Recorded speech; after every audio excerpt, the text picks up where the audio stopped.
শুরু করছি এসএসসি 26 বেসের পদার্থবিজ্ঞান ভাইভা ক্লাস। আসলে ভাইভা পুরোটাই হচ্ছে অনিশ্চিত। কোনো একজন টিচার তোমাকে আসলে যে কোনো সময় যে কোনো ধরনের প্রশ্ন করতে পারে। এরপরও আমরা আইডিয়া করে নিব কোন জায়গা থেকে প্রশ্ন করতে পারে। সো আমরা পদার্থবিজ্ঞানে আসলে তুমি যদি প্রিপারেশান নিতে চাও, তোমাকে দুই জায়গা থেকে টিচার কোয়েশ্চেন করতে পারে। প্রথম কথা, বাবা তোমার নাম কি? তুমি কোন স্কুলের? তোমার রোল নাম্বার কত? তুমি ভালো আছো? পদার্থবিজ্ঞান কেমন পারো? প্র্যাকটিক্যাল পরীক্ষা কেমন দিলা? মানে এই ধরনের হাবিজাবি জিনিসগুলা।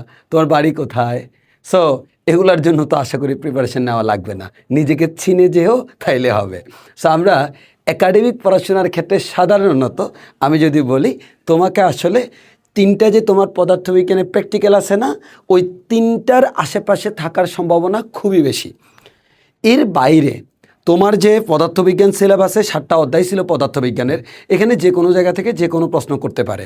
তাহলে এখন তুমি যেহেতু কয়েকদিন আগে পদার্থবিজ্ঞান অলরেডি পড়েছ, তাহলে তোমাকে আর নতুন করে ওগুলো পড়ার দরকার নেই।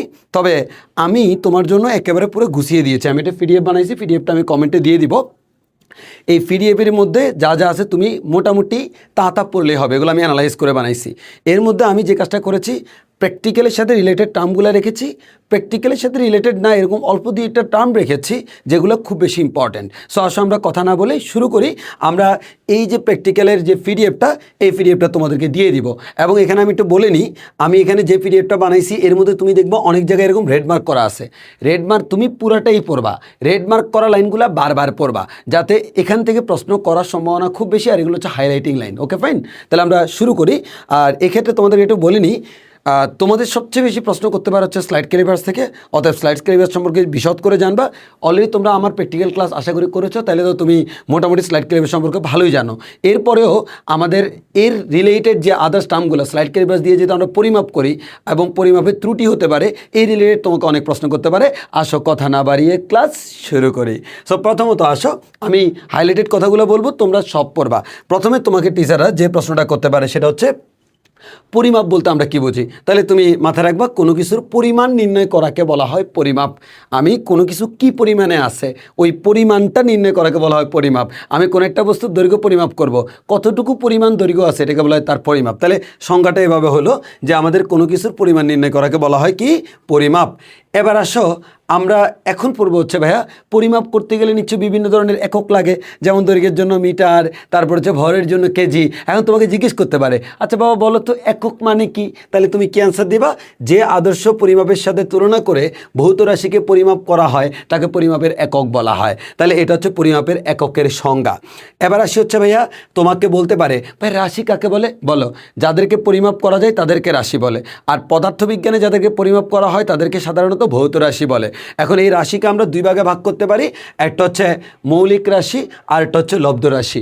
এখন আমরা আসি ভাইয়া, মৌলিক রাশি কোনগুলা? তাহলে মৌলিক রাশি কোনগুলো? যে রাশিগুলো মূল, যেগুলো অন্য কারো থেকে সৃষ্টি হয়নি, তাদেরকে আমরা বলি হচ্ছে মৌলিক রাশি। তাহলে বলা হচ্ছে যে সকল রাশি স্বাধীন বা নিরপেক্ষ, যেগুলো অন্য রাশির উপর নির্ভর করে না বরং অন্যান্য রাশি এদের উপর নির্ভর করে, তাদেরকে মৌলিক রাশি বলে। এবার আসো, তোমাদেরকে খুব গুরুত্বপূর্ণ একটা প্রশ্ন, এটা খুবই গুরুত্বপূর্ণ, যে মৌলিক রাশি কয়টি? উত্তর হচ্ছে মৌলিক রাশি কয়টি? 7টি। এই 7টা মৌলিক রাশির বিস্তারিত তোমাকে জানতে হবে। 7টা মৌলিক রাশির নাম জিজ্ঞেস করতে পারে, দৈর্ঘ্য, ভর, সময়, তাপমাত্রা, তড়িৎ প্রবাহ, দীপন ক্ষমতা, পদার্থের পরিমাণ, এগুলো হচ্ছে আমাদের মৌলিক রাশি। এবার আসি লব্ধ রাশি কোনগুলা? মৌলিক ছাড়া যা আছে সবাই হচ্ছে লব্ধ। এবং আমাদের মৌলিক রাশির বাইরে যতগুলো আছে, এই 7টার বাইরে দুনিয়ার সব এককই হচ্ছে আমাদের রাশি, হচ্ছে আমাদের কি? লব্ধ রাশি। তবে তুমি এভাবে বলতে পারো, মৌলিক এককের কম্বিনেশনের মাধ্যমে, মৌলিক এককের সাহায্যে, মৌলিক রাশির সাহায্যে যেই রাশিগুলো আসছে তাদেরকে আমরা বলি লব্ধ রাশি। তাহলে যে সকল রাশি মৌলিক রাশির উপর নির্ভর করে বা মৌলিক রাশি থেকে লাভ করা যায় তাদেরকে লব্ধ রাশি বলে। এবার আসি, তোমাকে বলতে পারে মৌলিক একক কাকে বলা হয়? তাহলে সহজ কথা, মৌলিক রাশি যারা তাদের একককে মৌলিক একক বলা হয়। আর লব্ধ একক কাকে বলা হয়? যে সকল একক মৌলিক একক থেকে লাভ করা যায় তাদেরকে লব্ধ একক বলে। সেম জিনিস, একটা হচ্ছে রাশি আর একটা হচ্ছে একক। এবার আসো, তোমাকে একক নিয়ে যখন প্রশ্ন করবে তখন একটা জিনিস বলতে পারে যে আমরা কোনো একটা বস্তুর দৈর্ঘ্য পরিমাপ করতে চাই, আমি তো মিটার করতে পারি, সেন্টিমিটার করতে পারি, ইঞ্চ করতে পারি, তাহলে এতগুলো একক কেন? আসলে সত্যিকার অর্থে আন্তর্জাতিকভাবে সবগুলো একককে কম্বিনেশন করার জন্য একটা ইন্টারন্যাশনাল একক সবাই মিলে সিদ্ধান্ত নিয়েছে, যেটা সবাই ব্যবহার করি আমরা, তাকে আমরা বলি হচ্ছে এসআই একক। অনেক সময় জিজ্ঞেস করতে পারে এসআই একক, এই এসআই এর মিনিং কি? এসআই এর মিনিংটা হচ্ছে ইন্টারন্যাশনাল সিস্টেম অফ ইউনিটস। এটা একটু মাথায় রাখবা যে এসআই একক যে আমরা বলি, এসআই এর মিনিংটা হচ্ছে ইন্টারন্যাশনাল সিস্টেম অফ ইউনিট। এবং সাল জিজ্ঞেস করবেন আশা করি, তাও একটু জেনে রাখতে পারো এসআই একক ইন্টারন্যাশনালি শুরু হয়েছে হচ্ছে 1960 সাল থেকে। এবার তোমরা এটা মাথায় রাখতে হবে যে এসআই একক, আমাদের এসআই একক চালুর পূর্বে আমাদের টোটাল 3টা পদ্ধতি চালু ছিল। তাহলে কয়টা পদ্ধতি চালু ছিল? 3টা। কি কি? একটা হচ্ছে সিজিএস, আরটা হচ্ছে এমকেএস, আরটা হচ্ছে এফপিএস। এগুলোর মিনিং জানতে হবে। সিজিএস মানে কি? সিজিএস মানে সেন্টিমিটার, সি মানে সেন্টিমিটার, জি মানে গ্রাম, এস মানে সেকেন্ড। এটা দ্বারা কি বোঝাচ্ছে? এর মানে সিজিএস পদ্ধতিতে তুমি যদি পরিমাপ করতে চাও তাহলে তোমাকে দৈর্ঘ্যের একক কি দিতে হবে? সেন্টিমিটার। তোমাকে ভরের একক দিতে হবে কি? গ্রাম। আর তোমাকে সময়ের একক দিতে হবে সেকেন্ড। এরপর এমকেএস পদ্ধতি যদি আমরা নিই, এমকেএস মানে হচ্ছে এম মানে মিটার, কে মানে কিলোগ্রাম, এস মানে হচ্ছে সেকেন্ড। এর মানে তুমি এমকেএস পদ্ধতি যদি কোনো পরিমাপ করো তাহলে তুমি যে কাজটা করবা, দৈর্ঘ্যের এককে তুমি মিটার নামে ডাকবা, ভরের এককে তুমি কিলোগ্রাম নামে ডাকবা, আর সময়ের এককে তুমি সেকেন্ড নামে ডাকবা। আর যদি আমাদের এফপিএস পদ্ধতির কথা বলি, আমরা এফপিএস পদ্ধতিতে আমরা এটাকে আমরা বলি এফ মানে হচ্ছে ফুট, আর ফি মানে হচ্ছে পাউন্ড, আর এস মানে হচ্ছে সেকেন্ড। এর মানে হচ্ছে ফুট পাউন্ড সেকেন্ড পদ্ধতি। এই পদ্ধতিতে তুমি কোনো বস্তুর দৈর্ঘ্য পরিমাপ করবো হচ্ছে ফুট এককে, আর তা কোনো বস্তুর যদি তুমি ভর পরিমাপ করতে যাও সেটা করবো হচ্ছে পাউন্ড এককে, আর সময়টা পরিমাপ করবো সেকেন্ড এককে। এই তিনটার মধ্যে তোমরা কি বলতে পারবা কার থেকে আসলে এসআই আসছে? মোটামুটি বলা যায় এমকেএস এর সাথে এসআই এর সবচেয়ে বেশি মিল আছে। এই এমকেএস থেকেই আমাদের নতুন রূপে উদ্ভূত হয়েছে হচ্ছে এসআই পদ্ধতি। এবার সবাই এই যে আমরা বলেছিলাম 7টা মৌলিক রাশি, মাস্ট মাস্ট মাস্ট তোমাকে এই 7টা মৌলিক রাশি এবং তাদের একক জানতে হবে। মৌলিক রাশি এবং তাদের একক, যেমন দৈর্ঘ্যের একক মিটার, এবং আমরা এসআই একক জানবো, অন্যগুলো জানার দরকার নেই, এসআই একক জানলে হবে। দৈর্ঘ্যের একক মিটার, ভরের একক কিলোগ্রাম বা কেজি, সময়ের একক সেকেন্ড, তাপমাত্রার একক হচ্ছে কেলভিন। হ্যাঁ, প্রশ্ন করতে পারে তাপমাত্রার এসআই একক কি? কেলভিন। হ্যাঁ, আর যদি বলা হয় তাপমাত্রার পরম একক, তাও কিন্তু কেলভিন। তারপর হচ্ছে তড়িৎ প্রবাহ, তড়িৎ প্রবাহের একক হচ্ছে আমাদের অ্যাম্পিয়ার। দীপন ক্ষমতার একক হচ্ছে ক্যান্ডেলা। এই ক্যান্ডেলাকে সিডি দ্বারা প্রকাশ করা হয়, এটা একটু জেনে রাখবা। তারপর হচ্ছে পদার্থের পরিমাপের একক হচ্ছে কি? মৌল। এবার খুবই খুবই গুরুত্বপূর্ণ একটা জিনিস, সেটা হচ্ছে, আচ্ছা তোমাকে হুট করে জিজ্ঞেস করলো মনে করো দৈর্ঘ্যের মাত্রা কি? তুমি বলে এল। এবার বলো তো ভাইয়া মাত্রা মানে কি? তাহলে এই মাত্রার সংজ্ঞাটা তোমাকে একটু ভালো করে জেনে রাখতে হবে। মাত্রা কি? কোনো ভৌত রাশিতে উপস্থিত মৌলিক রাশিগুলোর সূচককে রাশিটির মাত্রা বলে। জিনিসটা আমি একটু ক্লিয়ার করে দিই। কোনো ভৌত রাশিতে উপস্থিত মৌলিক রাশিগুলোর সূচককে মাত্রা বলে। এর মানে একটা রাশির ভিতর ওইখানে মৌলিক রাশি কারা কারা আছে, তাদের যে পাওয়ারগুলো দেখানোকে আমরা বলি হচ্ছে মাত্রা। যেমন সে ফর এক্সাম্পল আমি তোমাকে বলি, যেমন আমি একটা মাত্রা পাইলাম হচ্ছে MLT⁻²। এর মানে এখানে এম মানে হচ্ছে মাস, এর মানে মাস আছে একটা। এল মানে হচ্ছে আমাদের লেন্থ আছে একটা। তারপর হচ্ছে টি এর উপরে পাওয়ার -2 আছে, এর মানে টি আছে 2টা, তবে সেটা ইনভার্স আকারে মানে নিচে আছে। তো আমরা ওই মাত্রা থেকে আসলে তার ভিতরে কী কী আছে আমরা সেটা জানি, এবং এই জিনিসটাকে একসাথে আমরা মাত্রা সমীকরণ বলি। তো অনেক সময় জিজ্ঞেস করা হয় মাত্রা সমীকরণ কি? যেমন এই বলের মাত্রা সমীকরণকে আমরা এভাবে লিখতে পারি, থার্ড ব্র্যাকেট দিয়ে প্রকাশ করা হয়। তাহলে মাত্রা সমীকরণ কাকে বলে? যেই সমীকরণের সাহায্যে কোনো রাশির মাত্রা প্রকাশ করা হয়ে থাকে তাকে আমরা মাত্রা সমীকরণ বলি। ওকে ফাইন ভাইয়া, এবার আসো একটু করে প্রচারণা। আমার এইচএসসি ফিজিক্সের ঈদের পরপরই আমি ফ্রি ক্লাস দিব। ব্যাপারটা এরকম না যে তুমি আমার কাছেই পড়তে হবে, তুমি যেখানেই পড়ো না কেন তোমাকে অবশ্যই যাচাই করে নিতে হবে। তো আমারও যাচাই করার ব্যবস্থা আছে যে আমরা ফ্রি ক্লাস দিব, ফ্রি ক্লাস করে যাদের ভালো লাগবে তারা অ্যাডমিশন নিতে পারবে। তবে আমি হচ্ছে আমার স্টুডেন্ট যারা, ওদের জন্য হচ্ছে আমি আসলে কয়েকটা ইউনিক জিনিস রেখেছি। যেমন এসএসসি 26-এর শর্ট সিলেবাসের বাইরে যে অধ্যায়গুলো, ওগুলোর সাথে কিন্তু ইন্টারমিডিয়েট লেভেলটা হচ্ছে এসএসসির অ্যাডভান্স ভার্সন। সেই অ্যাডভান্স ভার্সনে হচ্ছে আসলে এসএসসির অনেকগুলো অধ্যায় আছে যেগুলো না পড়লে তুমি ইন্টারে তুমি বেসিকই জানো না, অ্যাডভান্স করতে গিয়ে পড়বা। আর ইন্টারে এত সময় নাই যে তোমাকে বেসিক পড়ায় অ্যাডভান্স পড়ানো হবে। তুমি 9 10 এগুলো জানো ধরেই আমরা পড়াই। তো সেক্ষেত্রে তোমাকে কী করতে হয়? তোমাকে যে কাজটা করতে হবে, যেগুলো তুমি পড়ো নাই সেগুলো পড়ে নিতে হবে। আমার স্টুডেন্ট যারা, তাদেরকে এগুলা ব্যাকআপ দেওয়ার দায়িত্ব আমার। আবার কথা হচ্ছে তুমি খালি গোড়া গাদা সব পড়লেও হবে না, এই শর্ট সিলেবাসের বাইরের অধ্যায়গুলো সব লাগবে না। যেগুলো ইন্টারের জন্য লাগবে সেগুলো আমার স্টুডেন্টদেরকে আমি পড়িয়ে দেবো। হ্যাঁ, ফ্রিতে আমার কোর্সের সাথে ইনভলভ থাকবে, পড়িয়ে দেবো। আর আরেকটা ব্যাপার হচ্ছে আমি বাজারের কোন কোন বই তো লাগবে তোমাদের, এর প্যারালাল আমিও কিছু বই দিব। আমার স্টুডেন্টদের জন্য আমি 4টা বই দিব। তো অনেকে বলতে পারে যে ভাইয়া এই যে বাজারে বই থাকতে আপনার বই কেন? আমার বই সেগুলোই যেগুলো বাজারে নাই। যেমন আমি যদি আমার স্টুডেন্টদের জন্য প্রথমে আমার একটা লেকচার শিট থাকবে যেখানে শুধুমাত্র ম্যাথ থাকবে, মানে প্রচুর পরিমাণ ম্যাথ। ওগুলো হচ্ছে আমার কি, যে আমি কিছু ম্যাথ আমি করাবো, কিছু ম্যাথ হোমওয়ার্ক দিব। খালি গড় বাঁধা 100-200 ম্যাথ করাবো, ওই ফিজিক্স আমি পড়াই না। আমি পড়াবো তোমাকে, মনে করো একটা অধ্যায়ের ভিতর 30টা ম্যাথ করাবো, তুমি 300 ম্যাথ আমাকে করে দিবা। হ্যাঁ, যদি করে দিতে পারো তাহলে তুমি হচ্ছে সফল, তোমাকে করতে হবে। আর প্রবলেম হলে তো আমি আছি, যদিও আমি অফলাইনে পড়াই, যার কারণে সবসময় কমিউনিকেশন হয় স্টুডেন্টদের সাথে। আর প্যারালাল হচ্ছে আমি যেমন হচ্ছে তোমার আমি 4টা এবছর বই দিচ্ছি, যে বইগুলো আমরা আগে দিই এই বছর স্টুডেন্টদের জন্য। 1 নম্বর দিচ্ছি কি জানো, ইন্টারে যখন উঠবা না তখন দেখবা তোমার পদার্থবিজ্ঞানে প্রচুর পরিমাণ ম্যাথ। 9 10 কী পরিমাণ ম্যাথ করছো, প্রচুর মানে প্রচুর। এখন তুমি প্রচুর ম্যাথ তুমি করছো, আমিও করাবো, হ্যাঁ তুমিও প্র্যাকটিস করবা, কিন্তু পরীক্ষার আগে কি এগুলো সব দেখা সম্ভব না। তাহলে কিছু কমন ম্যাথ আছে বা কমন ক্যাটাগরির ম্যাথ আছে, যেগুলো তুমি করলে বারবার দেখবা যে বারবার এগুলো করলে তোমার আসলে পরীক্ষা ভালো করার সম্ভাবনা বেড়ে যাবে, যেগুলো বারবার আসে। তো ওইটা দিয়ে আমি একটা বই বানাবো, বই মানে আমার স্টুডেন্টদেরকে বই দিব, তার নাম হবে ওয়ান শট রিভিশন বুক। এই ওয়ান শট রিভিশন বুকে তুমি কী পাবা, যেই ম্যাথগুলো তোমার বারবার দেখা উচিত ওইখানে একেবারে সবগুলো আমি একসাথে ইনক্লুড করে দিয়েছি, এই যে তোমার সমাধান সহ। তো আমার স্টুডেন্টরা যে কাজটা করবে, একটা হতে শেষ করার পর এই বইটা বারবার পড়বে। তুমি হাজার ম্যাথ করেছো, হাজার ম্যাথ বারবার দেখা সম্ভব না, কিন্তু অল্প ম্যাথ বারবার দেখা সম্ভব। আমি হচ্ছে মিনিমাম যে কয়টা ম্যাথ করলে সব করা হয়ে যায় ওগুলোকে একসাথে করে দিয়েছি। তারপর হচ্ছে আমার স্টুডেন্টরা আরেকটা জিনিস পাবে কি, তোমার আমার লেকচার শিট আর এই বইটা, এই দুইটা যদি কেউ করে তাহলে মোটামুটি 30 মিনিট শেয়ার করতে পারো কি, মোটামুটি তার যাদের ইঞ্জিনিয়ারিং টার্গেট তারা একবার কোপ মারবে, এসএসসিতেও কোপ মারবে, ইঞ্জিনিয়ারিং সহ কোপ মারবে। তারপর হচ্ছে তোমার যদি আমি বলি, এরপর হচ্ছে আরেকটা বই বানাবো হচ্ছে মুখস্থ ফিজিক্স। মানে ফিজিক্সের অনেকগুলো জিনিস হচ্ছে তোমাকে একটু মুখস্থ করতে হয়। তো যেই জিনিসগুলো মুখস্থ করতে হয় না, এই জিনিসগুলো আসলে তুমি কী মুখস্থ করবা কী করবা না, এগুলো আসলে কোথাও ঠিকমতো বলা থাকে না। সো আমি যে কাজটা করতে, বইয়ের যে লাইনগুলো মুখস্থ করতে হবে ওগুলোকে আলাদা করে একটা বই বানাচ্ছি। ওইখানে আবার প্রিভিয়াস ইয়ারের বোর্ড পরীক্ষায় যে প্রশ্নগুলো মুখস্থ এসেছিলো সেগুলো রাখতেছি এমসিকিউ। তারপর হচ্ছে মেডিকেল প্রশ্নে 15টা এমসিকিউ আসে, তার মধ্যে মোটামুটি তুমি বলতে পারো 13 বা 14টাই হচ্ছে মুখস্থ। ওই মুখস্থ জিনিসগুলো জানলে, এটা হচ্ছে যারা মেডিকেল টার্গেট তারা এখন থেকেই হচ্ছে ওই বইটা পড়লে কোপ মারি ফেলতে পারবে, আর ইন্টারে তো কোপ মারবেই। তারপর হচ্ছে আরেকটা হচ্ছে জ্ঞানমূলক অনুধাবনমূলকের বই দিব, যাতে করে তুমি এখানে কিন্তু একটা ভালো একটা মার্কস থাকে, প্রথম থেকে এগুলো পড়লে ভালো হয়। আরেকটা হচ্ছে গাণিতিক এমসিকিউ, যে এমসিকিউগুলো গাণিতিক ওগুলো দিয়ে আরেকটা দিব, যেখানে সমাধান সহ থাকবে। সো হোয়াট এভার, এগুলো হচ্ছে বাজারে পাওয়া যায় না এমন বই, আমার স্টুডেন্টদের জন্য আমার বই, যদিও এগুলো শুধু আমার পেইড স্টুডেন্টরাই পাবে। সো ঈদের পরে ফ্রি ক্লাস দিব, তোমরা আমাদের সাথে চাইলে কন্ট্যাক্ট করতে পারো। এখন আসি ভাইয়া, এবার খুবই গুরুত্বপূর্ণ ভাইয়া, তুমি তো তোমার প্র্যাকটিক্যালের মধ্যে সবচেয়ে গুরুত্বপূর্ণ হচ্ছে স্লাইড ক্যালিপার, যেটা দিয়ে তুমি পরিমাপ করো। আসলে সব কিছুই তো পরিমাপ টাইপের।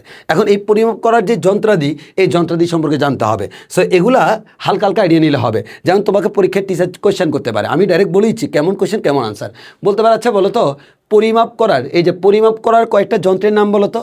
তাহলে তুমি এই কয়েকটা যন্ত্র দেখো, একটার নাম হচ্ছে মিটার স্কেল, আরেকটার নাম ভার্নিয়ার স্কেল, আরেকটার নাম স্লাইড ক্যালিপার্স, আরেকটার নাম স্ক্রু গজ, আরেকটার নাম তুলা যন্ত্র। এগুলো সবগুলো হচ্ছে পরিমাপ করার যন্ত্র। এখন এবার তোমাকে আবার জিজ্ঞেস করতে পারে, তাহলে বলো তো, প্রত্যেকটা ডিটেলস জানতে হবে। ডিটেলস মানে হালকা করে জানলে হবে। মিটার স্কেল কি মনে রাখবা, যেই স্কেলের দৈর্ঘ্য 1 মিটার বা 100 সেন্টিমিটার তাকে আমরা বলি হচ্ছে মিটার স্কেল। এটা দিয়ে তুমি 1 মিটার পর্যন্ত সুন্দর করে মাপতে পারবা।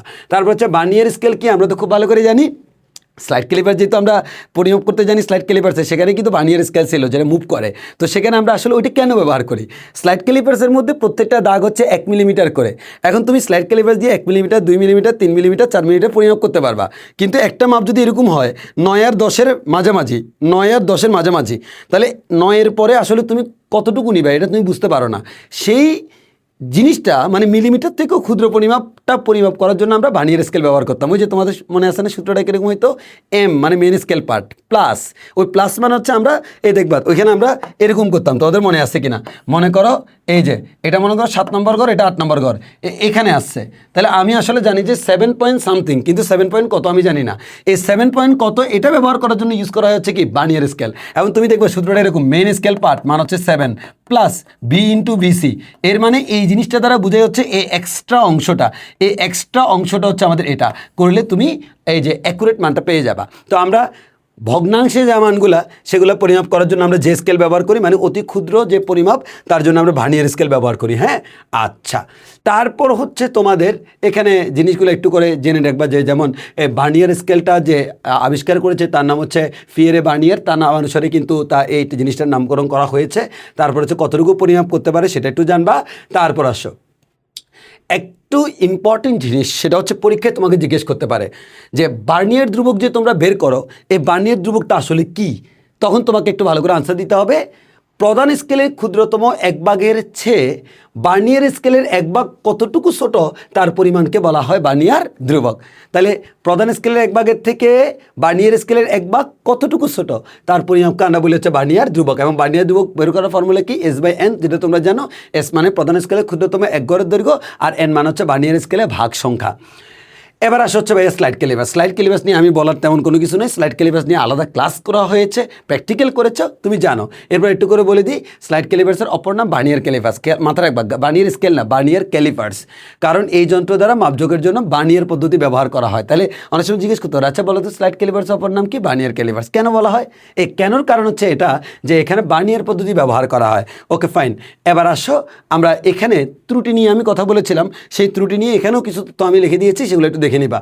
যে মূল স্কেলের চোয়াল এবং বার্নিয়ার স্কেলের চোয়াল যখন লেগে থাকে তখন সাধারণত বার্নিয়ার স্কেলের শূন্যদাগ প্রধান স্কেলের শূন্যদাগের সাথে মিলে যাওয়ার কথা, কিন্তু অনেক যন্ত্রে নাও মিলতে পারে। আর যদি না মিলে তাহলে বুঝতে হবে যন্ত্রে যান্ত্রিক ত্রুটি আছে। তাহলে অনেক সময় জিজ্ঞেস করতে পারে যান্ত্রিক ত্রুটি আছে কিনা তুমি কেমনি বুঝবা? তাহলে চোয়ালে চোয়ালে মিলিয়ে দাও, যদি চোয়াল চোয়াল মিলে যায়, শূন্য শূন্য মিলে যায়, কোনো ত্রুটি নাই।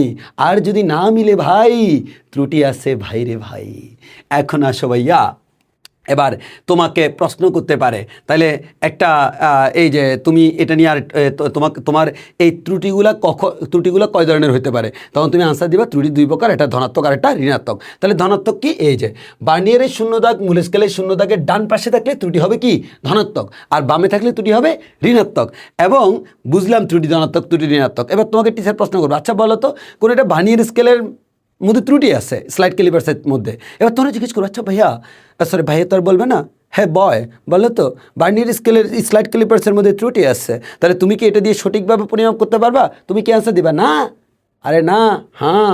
কারণ তোমার যদি ত্রুটি থাকে, প্রথমে তুমি ত্রুটি পরিমাপ করবা, সেই ত্রুটি পরিমাপ করার পর সেটা ধনাত্মক নাকি ঋণাত্মক সেটাও পরিমাপ করবা। করার পর যে অ্যান্সারটা পাবা ধনাত্মক বা ঋণাত্মক, সেটাকে ওই নর্মালি তুমি দৈর্ঘ্যের যে সূত্রটা লেখো না M+B/VC, ওইটা দিয়ে যে অ্যান্সারটা পাবা তার থেকে ত্রুটিটাকে বিয়োগ করে দিবা। তাহলে পরীক্ষায় জিজ্ঞেস করতে পারে ত্রুটি থাকলে সঠিক পরিমাপ করা যায় কিনা? উত্তর হচ্ছে যায়। কেমনে যায়? ত্রুটিটাকে বের করে তারপর আমাদের যে কাজটা করতে হয়, প্রধান স্কেলের যে আমাদের নর্মালি যে আমরা ক্যালকুলেশন করে যে মানটা পাইছি মনে করে এটা, তার থেকে ত্রুটিটাকে বিয়োগ করতে হয়। ত্রুটি প্লাস হলে প্লাসটা বিয়োগ করতে হয়, মাইনাস হলে মাইনাসটা বিয়োগ করতে হয়। সো বিয়োগ করবা, মাইনাস হলে মাইনাসের যে প্লাসও হতে পারে, কোনো অসুবিধা নাই। বিয়োগ করলে ওইটাই হবে তোমার অ্যাকুরেট ভ্যালু।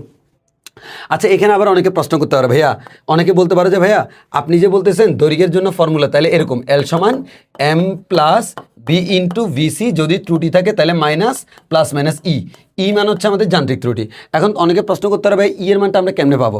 সহজ একটা জিনিস বলে দিই, এর মানটা পাওয়ার নিয়ম হচ্ছে তোমার ওই যে যেই জিনিসটা সেটা হচ্ছে যখন শূন্য শূন্য লাগাই দিবা তখন দেখবা বার্নিয়ার স্কেলের শূন্যদাগটা ওই যে ডানে না বামে, সেটা দিয়ে তুমি বুঝবো হচ্ছে কি ত্রুটি ধনাত্মক নাকি ঋণাত্মক।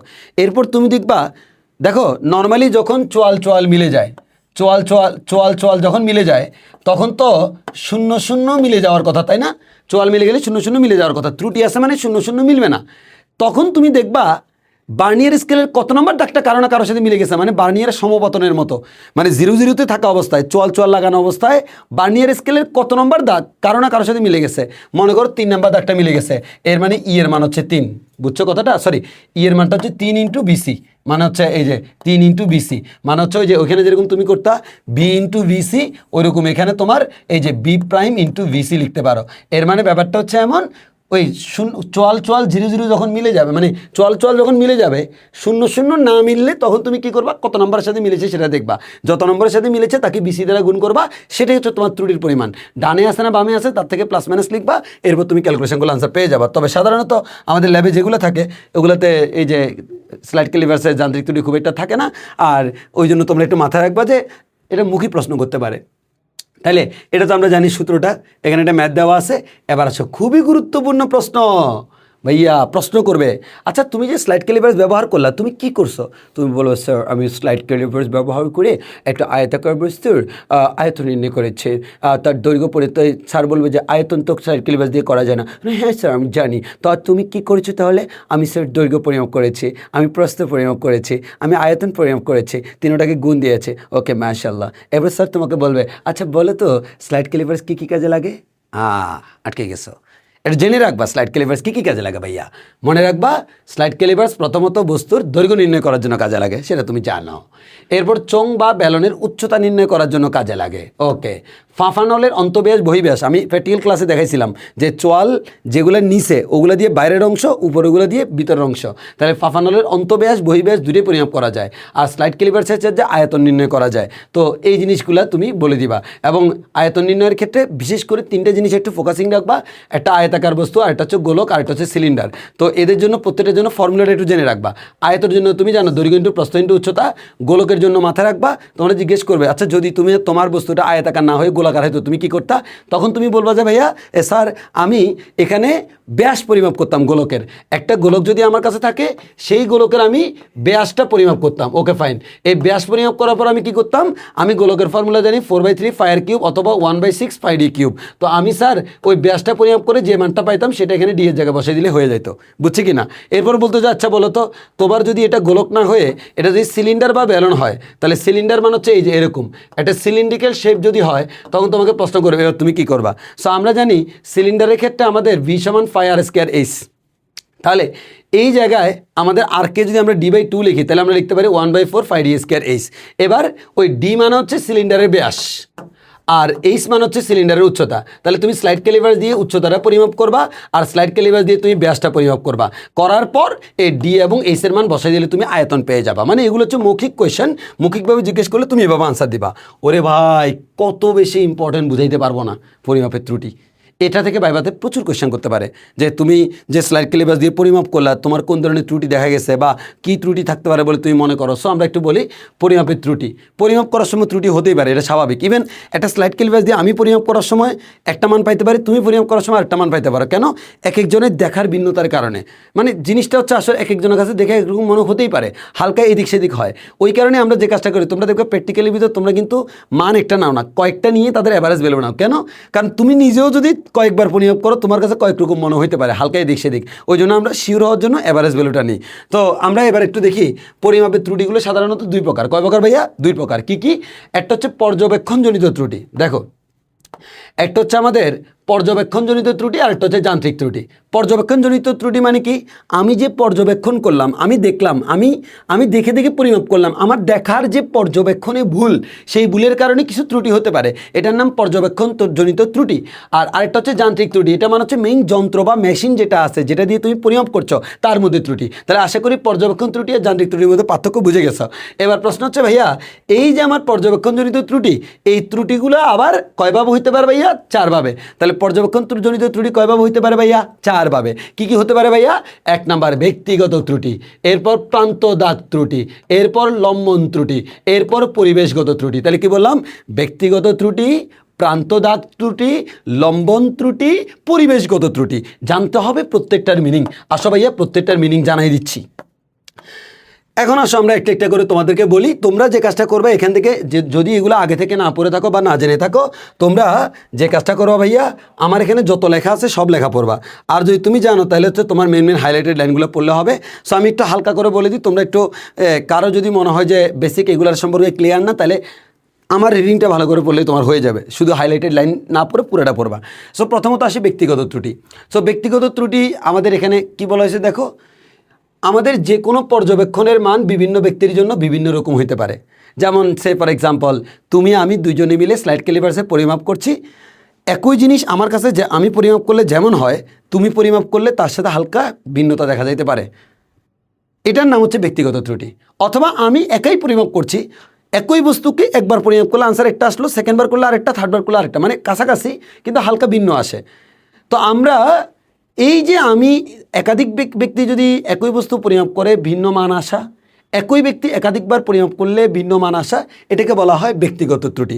এবং অনেক এবার তোমরা প্রশ্ন করতে পারে এই ত্রুটি তুমি কিভাবে পরিহার করবা? মনে রাখবা ত্রুটি কখনো 100% পরিহার করা যায় না, তবে ত্রুটির মান কমানো যায় সতর্ক হয়ে। সো আমরা কি করলে ত্রুটি কমবে? এই যে বলা হচ্ছে একই রাশির অনেকগুলো পার্ট নিয়ে গড় বের করলে এই ত্রুটি কিছুটা কমানো যায়। এর মানে তুমি যে স্লাইড ক্যালিপার্স পড়েছো না সেখানেও ব্যক্তিগত ত্রুটি আছে। ওই কারণে দেখবা আরে বোকা তোমার প্র্যাকটিক্যাল খাতা তুমি করে খুলে দেখিও, লিখছো তো বোকার মতো কিছুই বোঝো নাই। প্র্যাকটিক্যাল খাতায় তুমি দেখবা, খুলে দেখো বিশ্বাস না হলে, সেই খাতায় তুমি লিখছো যে স্লাইড ক্যালিপার্সের যে তুমি এই দৈর্ঘ্য পরিমাপ করছো, দৈর্ঘ্যের মধ্যে তুমি দেখো 3বার করছো, একই দৈর্ঘ্য 3 বার মাপছো 3 রকমের আনসার। দেখো হয়তো নিজে করো না, দেখে দেখে করছো, কিন্তু দেখো 3 রকমের। কেন? ব্যক্তিগত ত্রুটি। সো জিজ্ঞেস করতে পারে তাহলে এটা আমরা পরিহার কেমনে করছি? ওইখানে আমি একবারের জায়গায় দৈর্ঘ্য 3 বার মাপছি, 3টাকে গড় নিছি, ওইটাকে আমরা পারফেক্ট ধরে নিছি। এবং এটাই হচ্ছে আমাদের এই যে কি বলে টেকনিক, যে টেকনিক দিয়ে আমরা ব্যক্তিগত ত্রুটিটাকে পরিহার করতে পারি। এবার হচ্ছে প্রান্তদাগ ত্রুটি। প্রান্তদাগ ত্রুটিটা কি? দীর্ঘদিন ব্যবহারের ফলে কোনো স্কেলের প্রান্তদাগ ক্ষয়ে যেতে পারে বা অস্পষ্ট হয়ে যেতে পারে। মানে একটা স্কেল অনেক দিন ব্যবহার করছে, একটু জং টং ধরছে, এখন যেই দাগে আসি মিলছে ভাইয়া, দাগকে বোঝা যায় না, তো করবাটা কি? এই কাজটার জন্য তোমাকে যেহেতু বোঝা যাচ্ছে না, জংয়ে ধরেছে, ঠিক মাঝখান বরাবর তুমি হিসাব করবা। যদি তুমি ঠিক মাঝখান বরাবর হিসাব করো যে স্কেলের মাঝামাঝি অংশ ব্যবহার করে পাঠ নিলে এই ধরনের ত্রুটি এড়ানো যায়। এবার আসি লম্বন ত্রুটি। লম্বন ত্রুটি ব্যাপারটা আমি একটু ক্লিয়ার করি। মনে করো কোনো একটা এই যে কোনো একটা বিন্দু, এই বিন্দুকে উপর থেকে দেখলে একটু মনে করো এই যে স্কেলটা, এই স্কেলটাকে একজনে তাকাচ্ছে এদিক থেকে, আরেকজনে তাকাচ্ছে সোজা। এখন বাঁকা তাকাইলে মানটা একটু ভিন্ন মনে হতে পারে, আর এভাবে তাকালে মানটা একটু সঠিক মনে হতে পারে। এবং তাকানোর নিয়ম কি? আমি গত ক্লাসেও তোমাকে বলেছিলাম স্কেলের ঠিক লম্বালম্বিভাবে তাকাবা, তাইলে ডানেও না বামেও না, একবার স্কেলের লম্বালম্বিভাবে তাকাবা, তাইলে তুমি মানটা সবচেয়ে বেশি অ্যাকুরেট পাবা, এবং এটা হচ্ছে সঠিক পদ্ধতি। এবং এটাকে আমরা বলি হচ্ছে লম্বন ত্রুটি, মানে তুমি লম্বভাবে না তাকানোর কারণে যে ত্রুটি হয়। তাহলে পর্যবেক্ষকের অবস্থানের বা দৃষ্টির দিক পরিবর্তনের সাথে সাথে কোনো লক্ষ্যবস্তুর অবস্থানের আপাত পরিবর্তন হলে তাকে আমরা বলি লম্বন ত্রুটি। আর সবাই এবার হচ্ছে পরিবেশগত ত্রুটি। এটা তোমাদের জন্য না, তাও একটু জেনে নিতে পারো। সেটা হচ্ছে যেহেতু তোমাদের এক্সপেরিমেন্ট যেগুলো, এগুলোর মধ্যে আসলে পরিবেশগত তো নাই। এটা হচ্ছে তাপমাত্রা, আর্দ্রতা, মানে যদি তাপমাত্রা পরিমাপ করতে চাই, আর্দ্রতা, ভূপৃষ্ঠ থেকে উচ্চতা ইত্যাদি নৈসর্গিক কারণে পরীক্ষালব্ধ পাঠ প্রকৃত পাঠ থেকে বিভিন্ন হতে পারে। এটা আসলে বিভিন্ন এই যে পরিবেশগত কিছু ইস্যুর কারণে এটা হালকা ডিফারেন্ট হতে পারে। এটা বলছে এটা হচ্ছে পরিবেশগত ত্রুটি, এটা তোমাদের জন্য খুব একটা ইম্পর্টেন্ট না। এবার আসা হচ্ছে যান্ত্রিক ত্রুটি। যান্ত্রিক ত্রুটি মানে কি? যন্ত্রের মধ্যে যে ত্রুটি। তাহলে পরীক্ষার জন্য যে সমস্ত যন্ত্রপাতি ব্যবহার করা হয় তাতে আমরা কি করি? কিছু ত্রুটি থাকতে পারে, এই ত্রুটিকে আমরা বলি হচ্ছে ভাইয়া যান্ত্রিক ত্রুটি। এবার তোমাকে প্রশ্ন করতে পারে ভাইয়া তাহলে ত্রুটি তুমি 2 প্রকার পাইছিলা, একটা হচ্ছে পরিমাপগত ত্রুটি আর একটা হচ্ছে যান্ত্রিক ত্রুটি। আর এই যান্ত্রিক ত্রুটি আবার কয় প্রকার? 3 প্রকার। আর ওই পরিমাপগত ত্রুটি পাইছিলে 4 প্রকার। এই যান্ত্রিক ত্রুটি 3 প্রকার কি কি? শূন্য ত্রুটি, পৃষক ত্রুটি, লেভেল ত্রুটি বা আনুভূমিক রেখা ত্রুটি। জিনিসটা একটু ভাইয়া ক্লিয়ার করি আসো। প্রথমত আসা হচ্ছে শূন্য ত্রুটি। শূন্য ত্রুটিটা কি? সাধারণত বার্নিয়ার স্কেল, এটা তোমাদের জন্য ইম্পর্টেন্ট কারণ রিলেটেড টু প্র্যাকটিক্যাল। সাধারণত বার্নিয়ার স্কেল, স্লাইড ক্যালিপার্স ও স্ক্রু গজের প্রধান স্কেলের শূন্য দাগ যদি বার্নিয়ার স্কেল বা বৃত্তাকার স্কেলের শূন্য দাগের সাথে না মেলে এই ধরনের ত্রুটি দেখা যায়। অলরেডি আমরা যেটা যান্ত্রিক ত্রুটি আমরা স্লাইড ক্যালিপার্সে করছিলাম সেটাই, এটার নাম শূন্য ত্রুটি। তাহলে শূন্যের সাথে শূন্য মিলে না, নাম তার শূন্য ত্রুটি। তাহলে এই শূন্য ত্রুটি থাকলে কি করা হয়? ওই যে আমরা একটু আগে বলেছিলাম শূন্য ত্রুটির পরিমাণ নির্ণয় করে আপাত পাঠ থেকে তা বিয়োগ করতে হয়। মানে ত্রুটিটাকে বের করে আপাত পাঠ থেকে বিয়োগ করলে এই ত্রুটি থেকে তুমি রক্ষা পাবা। এবার আসা হচ্ছে পৃষক ত্রুটি। পৃষক ত্রুটিটা হচ্ছে আসলে যে সকল জায়গায় স্ক্রু টাইপের জিনিস থাকে সেখানে কাজ করে। যেমন যে সকল যন্ত্র স্ক্রু, নাট ইত্যাদি নীতির উপর ভিত্তি করে তৈরি করে সেই সকল যন্ত্র সাধারণত একটু পুরনো হলে এই ধরনের ত্রুটি দেখা যায়। মনে করো একটা যন্ত্রে স্ক্রু দিয়ে টাইট করতে হয় বা হোয়াট এভার, স্ক্রুটা মনে করো যন্ত্রের মধ্যে একটা মুখ্য ফ্যাক্টর। অনেকদিন যখন ব্যবহার করো জং টং ধরে গেলে স্ক্রুটা ঠিকমতো টাইট হয় না। মানে এই স্ক্রুর বিভিন্ন এই ফরম্যাটের কারণে আমার মানে একটু প্রবলেম চলে আসে, এবং এই জিনিসটাকে আমরা বলি হচ্ছে ভাইয়া পৃষক ত্রুটি। হ্যাঁ, এবার এটা কি করা হয়? পাট নেওয়ার সময় স্ক্রুকে একই দিকে ঘুরিয়ে পাট নিলে এই ত্রুটি থেকে রেহাই পাওয়া যায়। মানে স্ক্রুকে সবসময় একই দিকে ঘুরাবা, উল্টা দিকে ঘুরাবা না, তাহলে ত্রুটি থেকে তুমি রক্ষা পাবা, যদিও এটা তোমার সিলেবাসের আওতাভুক্ত না। লেভেল ত্রুটি, এটাও তোমার আওতাভুক্ত না। লেভেল ত্রুটি মানে কি?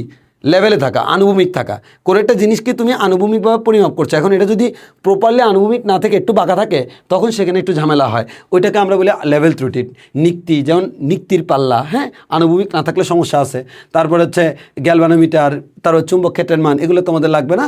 এগুলোর জন্য তোমার আনুভূমিক মানে একবারে ভূমির সাথে প্যারালাল না হলে আসলে নীতিতে ঝামেলা হয়, এরকম আরও কয়েকটা আছে। এতটুকু পর্যন্ত হচ্ছে ভাইয়া আমার পক্ষ থেকে সরাসরি প্র্যাকটিক্যালের মতো প্রশ্ন। এগুলো ছিল হচ্ছে পুরোটাই রিলেটেড টু সব প্র্যাকটিক্যাল এবং বিশেষ করে স্লাইড ক্যালিপার্স। আর তোমার যে আরও দুইটা আছে, একটা হচ্ছে ক্ষমতা আর একটা হচ্ছে গড় দ্রুতি। এটার জন্য দ্রুতি কি, ব্যাগ কি, ক্ষমতা কি, এগুলো নিয়ে একটু করে পড়তে হবে। সেগুলো আমরা এখানে অ্যাড করেছি, এখন সেগুলো বলবো। আর প্যারালাল আর কিছু এক্সট্রা জিনিস অ্যাড করেছি, এগুলো নিয়ে আমি বেশি কথা বলবো না ভাইয়া, এগুলো নিজ দায়িত্বে পড়বা। আমি শুধু তোমাদেরকে অ্যারেঞ্জ করে দিলাম কী কী পড়বা। ভেক্টর রাশি কি, স্কেলার রাশি কি, এদের মধ্যে পার্থক্য কী ভাইয়া একটু দেখে নিবা। দ্রুতি এবং ব্যাগের মধ্যে পার্থক্য কী, আমি কিন্তু এগুলো অ্যানালাইসিস করে দিয়েছি, গড় বাঁধা সব দিই নেই। সো তুমি এগুলোই পড়বা খালি।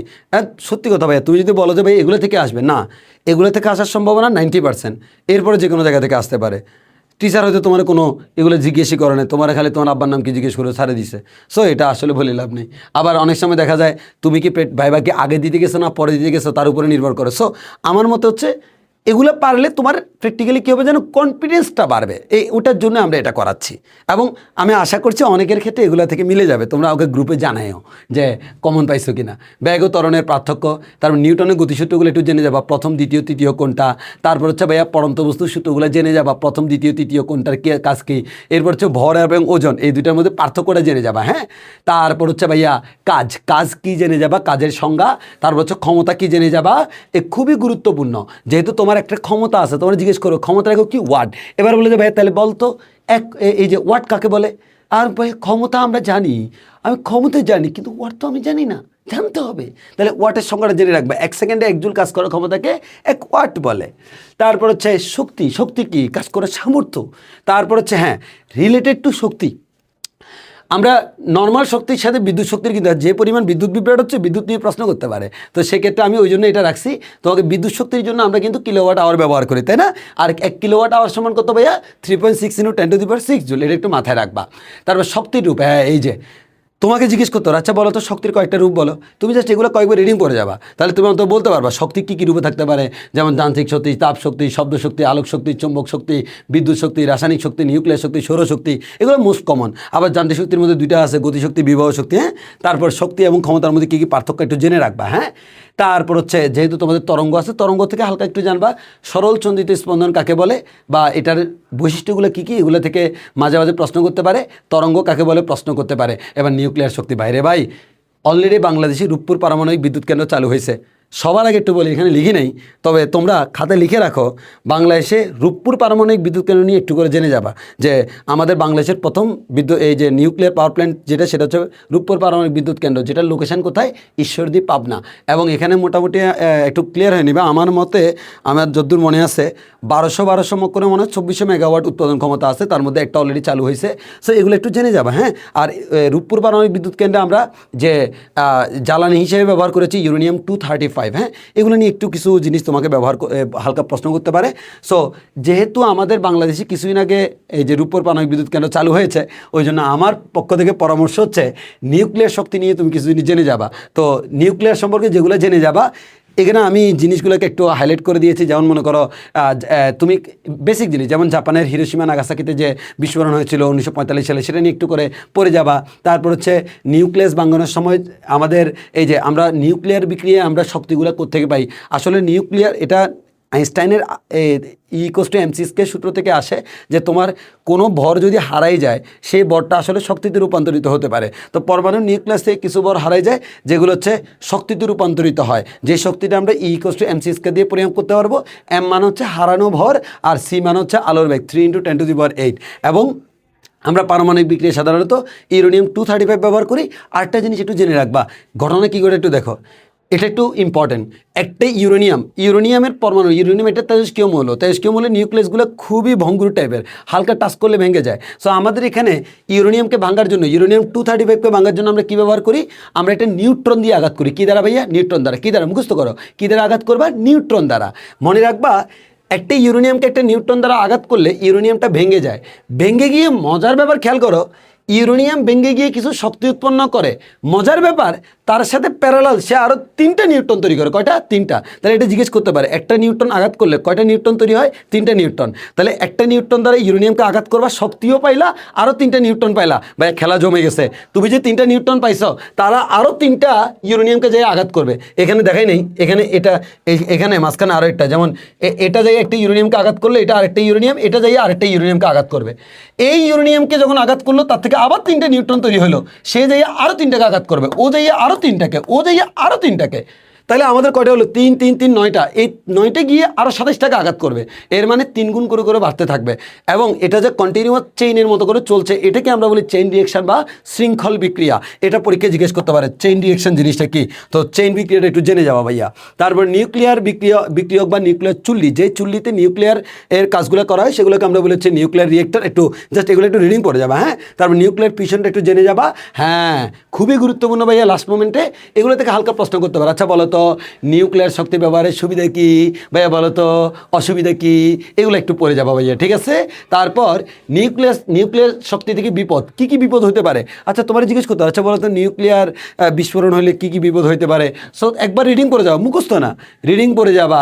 তারপর হচ্ছে আচ্ছা এবার তোমার জিজ্ঞেস করো, আচ্ছা বলো তো নিউক্লিয়ার শক্তিকে কীভাবে শান্তিপূর্ণভাবে ব্যবহার করা যায়, এগুলো একটু রিডিং পড়ে যাবা, যাতে জিজ্ঞেস করলে কিছু না কিছু তুমি বলতে পারো। এবং এর মাধ্যমে আমাদের ভাইবার ক্লাস শেষ। আমি আশা করছি তোমরা যদি ক্লাসের জিনিসগুলো ভালো করে পড়ো এবং এই পিডিএফটা ভালো করে পড়ো, কাজে লাগবে। পিডিএফের লিঙ্কটা আমরা কমেন্টে দিয়ে দিচ্ছি, সবাই নিজেরা প্রিন্ট করে নিতে পারো, প্রিন্ট করে নিয়ে তোমরা এটা পড়াশোনা করো। এর বাইরে বেশি পড়ার দরকার নেই, এত টাইমও নেই, এগুলো বারবার পড়ো। আশা করি তুমি ভাইবাতে কোপ মারতে পারবা। আল্লাহ হাফেজ।